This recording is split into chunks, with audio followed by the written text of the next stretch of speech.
যেমন একটা ঘটনা আপনাদেরকে শোনাই। আল্লাহ রসুলের কাছে একজন যুবক এসে বলছেন, ইয়া রাসূলুল্লাহ, কয়েকদিন খেতে পাইনি, বাইতুল মালে কিছু থাকলে দেন। নবীজি বললেন, কিছুই নেই, তুমি চলে যাও আমার জামাই ওসমানের বাড়িতে। ওসমান তখন তার বিবিকে বকছে। আগের যুগে আপনারা বলতেন চেরাগ, এখনকার ছেলেরা বুঝবে না, ভালোবাসায় বলি প্রদীপ, বাতি। স্ত্রী দুইটা বাতি জেলে দিয়েছে, এর জন্য ওসমান খুব রেগে গেছে। তোমার হুঁশ নাই, জ্ঞান নেই, দুখানা চেরাগ জ্বালাচ্ছ, একটা চেরাগে হয়ে যাবে।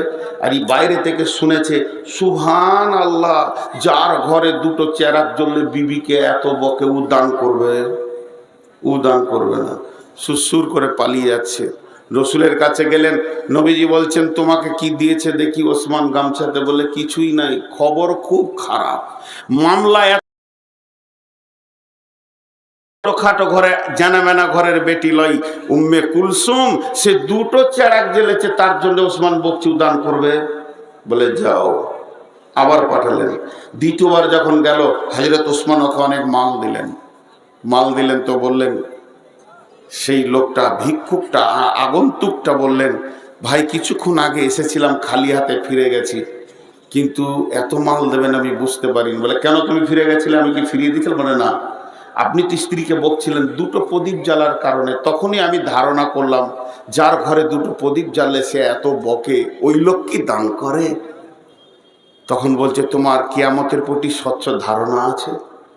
বলে, কেন? এর সাথে কিয়ামতের কি? বলে, কিয়ামতের পরিপূর্ণ ধারণা তোমার নাই, তোমার এক ধারের ধারণাটা আছে, আরেক দিকের নেই। রুটি যদি দুই ধারে না দেওয়া হয়, সেটা ভালো রুটি হয় না, একদিকে দিলে পুড়ে যাবে, একদিকে কাঁচা থাকবে। তো তোমার কিয়ামত সম্পর্কে ভালো ধারণা নাই। বলে, তাহলে আপনি বলেন? বলে, কিয়ামত যেমন হিসাব দেওয়ার দিন, তেমনি হিসাব নেওয়ারও দিন। আমি যেটা খরচা করব সেটা আল্লাহকে হিসাব দিতে হবে, আর আমি যেটা দান করব সেটা আল্লাহ আমাকে ঘুরিয়ে হিসাব দেবে। তো কিয়ামতে হিসাব দেওয়া কঠিন, কিন্তু নেওয়া আসান। এই জন্য আমাকে দান করতে ভালো লাগে, কিন্তু খরচা করতে ভালো লাগে না, যেহেতু হিসাব দিতে হবে।